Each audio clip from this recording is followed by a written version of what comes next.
Zhiyun is a crazy company, and I mean that in a very good way. They are sponsoring this video. They sent me this gimbal for review several weeks ago, and it's releasing today, and I'm very excited to share that with you. But what I mean by that is that they are constantly innovating, constantly trying crazy new ideas and crazy new things. Just look at the Weebill lineup. The first Weebill that I reviewed was a good gimbal. It had the unique sling design that was not seen prior to that release. The Weebill 2 was bonkers. It had a giant flip out screen that was touchscreen and also in color, and I had never seen anything like it. And here we are with the Weebill 3, and this thing is nuts, but in a different way. Gone is the flip out giant touchscreen. Instead, you have a renewed focus on ergonomics and comfort and versatility. And that starts at the very bottom. You get a little mini tripod, as we've been accustomed to with every other gimbal on the market, but with this one, you don't even need it. The gimbal handle has an L-shaped bottom and it has little padded feet, so you can set it down on a flat surface, sans that mini tripod. The location of the toggle controller is ideally positioned for your right thumb, and right next to it a record button and an M mode button. You can operate everything with one hand without even paying attention to it. We are back to a non-touch, non-color small screen with a simplified menu that is operated through a menu button and a clickable scroll wheel on the right. The front has a trigger button that is fully customizable and a scroll wheel that by default adjusts your horizon, which I am a fan of. All of the axis locks are so much better feeling, and they all click into place, and they are all uniform, so you aren't searching around for different sized and shaped locks everywhere. The arms are high quality, finished well, and the motors are torquey and silent. For once, I never had a single moment of vibration from a motor being overworked, even with my heavy setups. The balancing is done basically entirely on the top plate, and it can accommodate larger camera bodies with ease. There's even a variation of a quick release plate up here, so in theory you can mount your camera, balance it once, and take it off and put it back on without readjusting your balance. There are 4 new things with this gimbal that make it unexpected and also quite genius. We'll start with the important one first. They are calling this Sling Structure 2.0, and it consists of this little wrist rest with padded soft rubber and an extendable grip handle. And I don't know, but this little wrist rest thing is amazing. The best way I can describe it is the difference between wearing loafers and high-top basketball shoes.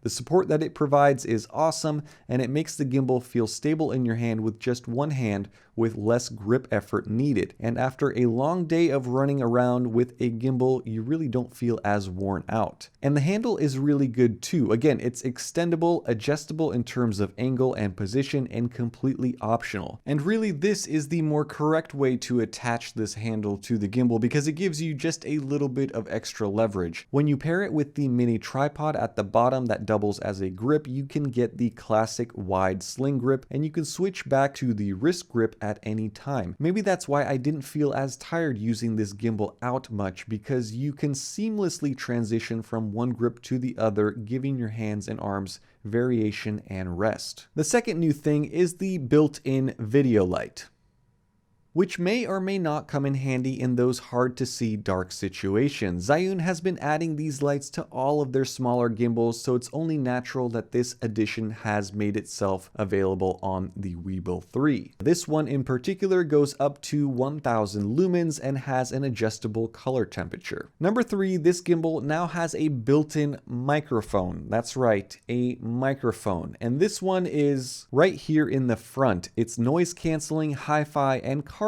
according to the spec sheet. This is what the audio sounds like going directly into the gimbal. It tilts up a little, so when I do that, it's more like... Yeah, I can do that. And number 4, and this is probably the most important bit, it has upgraded motors and an improved algorithm. So the motors are smaller, more compact, and more powerful, and the algorithm is improved for optimizing stabilization, obviously. And when you combine all of this together with the new structure, it should result in very smooth, stable footage. So I took this gimbal out with my A6600 and my wife, and I had her walk around for me, and I followed her around. And here is what this gimbal is capable of.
Okay, you might be thinking that I got really good at my ninja walk and that's why the footage looks so much smoother than in my older reviews, but that is not the case at all. In fact, I did a pretty good, nice, long leg day session prior to taking this gimbal out and recording those sample photos, so I was really walking around like I was on stilts. But regardless, the footage that I saw come out of this was remarkably good, even though I wasn't walking at my smoothest. In fact, I look back at the original samples I did with the Weebill as well as the Weebill 2, and the Weebill 1 was pretty bad by today's standards. The Weebill 2 was a giant improvement, and this Weebill 3 is yet another giant improvement over the Weebill 2. It's as good as the best gimbals out there, in my opinion, up there with the Crane 3 Lab that I've grown to love over the years. But that really isn't even the important bit. The difference in comfort level of this Weebill 3 and the Crane 3 Lab is massive. This thing feels like a perfect balance between the big power of the Crane 3 Lab and the compact comfort of something like the Crane M3. But my absolute favorite feature on this gimbal is this little magnetized metal flathead tool that is on the bottom base plate. Now, I cannot tell you how much I've needed this over the years. Every single time I go anywhere with a gimbal, I always carry around a nickel or a quarter to attach my camera to the base plate. Whenever I forget it, I have to whip out my keys, and it's not a pretty picture all the time. Sometimes I don't get enough strength or torque with the key to tighten it all the way. This little thing is a piece of genius, and every single gimbal on the market needs to have something like this magnetized. It's there when you need it, if you need it, and it's hidden out of the way. It's something that you're not going to lose as long as the magnet holds up, and as long as you don't forget to put it back up there. That is genius. Obviously, you aren't going to go out there and buy a new gimbal because of some little magnetic flathead on the bottom, but in combination with everything else, it makes for a compelling reason. Now, this gimbal is not perfection. There are a couple of annoying things with it that could be improved. Let's just leave it at that. The first one is this so-called quick release plate, which in theory should be very good, because the theory is you release it very quickly and then you don't have to worry about rebalancing your camera each and every time you put the camera back on. But as you see there, it's a little bit stiff to come on and off. So that was not too bad, but it kind of just sits there with a lot of grip, and it might loosen up over time and get better, but see, like, yeah, it just takes a little bit of effort, maybe. I don't know. Second issue is if you are left-handed, this little wrist guard is really not going to work for you because you can't reverse it onto the other side. And this handle will work on this side, but it'll be inverted and downward, so it might not work as well. And also, the toggle switch that you use your thumb for really is optimized for your right thumb. With your left, it's kind of, yeah, I don't think it's going to work that well. And number three, the last thing, is the menu system on the back. While better than a lot of the older models, it's simplified. There are just some menu items that are kind of just in the wrong category, I think. Like, I was trying to find how to unreverse this toggle switch, so when you go up, it goes down, and then down, it goes up. And that was in a submenu that made no sense for where it was.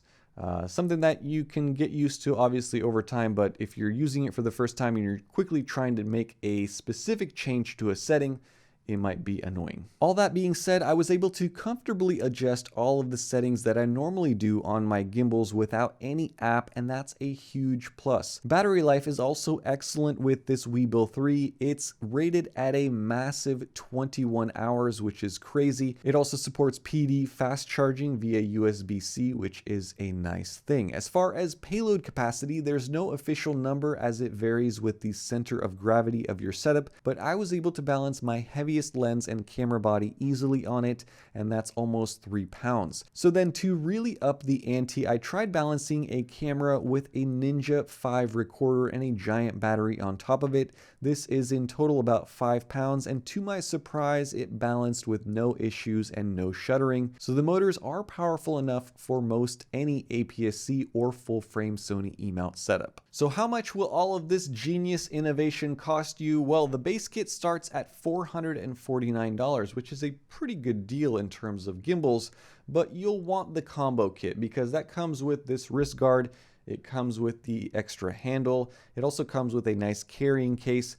I got a combination kind of thing between the two of them. I got the base kit with a styrofoam case and a big base plate, a box full of accessories, magnetic light filters, but mostly a ton of cables for various camera models, a mini tripod that you don't really need anymore, and the quick release mini base plate, a lens support bracket and a screw, and the gimbal itself. Now the combo kit bits were packaged separately for me, but those were the extendo handle and the wrist support pad. No carrying bag for me though. This thing really is a nice piece of gear. I like it a whole lot, and if you are brand new to the gimbal world and you don't own one, you guys are just fortunate really, because the new stuff that they're coming out with, these new gimbals are so much better than the old ones. I remember my first gimbal that I bought back when we were living in Japan had cables all over the place. The stabilization was pretty horrible by today's standards. Now you get something like this that's sleek, no wires showing anywhere, built-in battery, 21 hours of battery life, and it's so much better performing than the old stuff. So it's a very nice piece of kit. Definitely check out links down below and check out prices down below if you guys are in the market for a gimbal. I think this thing is going to be a very popular one, to say the least. So Zhiyun's awesome. I mean, ultimately, at the end of the day, they are an industry disruptor when it comes to gimbals. They're constantly innovating. They're the ones coming out with the newest, best, coolest, weirdest features first. And I applaud them for that. And I also thank them for sending this out for review and for sponsoring this video and for being a supporter of this channel. So thank you, Zhiyun. And thank you guys for watching. Stay tuned for more. Have a nice day. Bye-bye. If you have noticed in my recent videos, I have been using an additional light back there, kind of like up on the wall. It's also a light from Zhiyun. This is called the FIVERAY FR100C, and what it is it's kind of like a lightsaber, but then you turned it on and it really is a lightsaber. Super heavy, very sturdy, very well built. And around the back, this is what's cool about it. Each and every one of these holes is a fan. It's a cooling fan. Now it has vents on the sides, it has vents on this side, and it has vents on the back for each of the fans, USB-C or DC charging, and then it has kind of the similar setup menu. So you have a scroll wheel here, power, and then you can adjust your color temperature, and it is full RGB, so you can change it to whatever color you want. It's not cheap though. It comes in, I think it's around $200. It's an awesome piece of tech that I plan on continuing to use in the background of my videos. So again, Zhiyun's always innovating. They're cool. Check that out. I'll link that down below as well. Thanks for staying to the end. See you guys next time.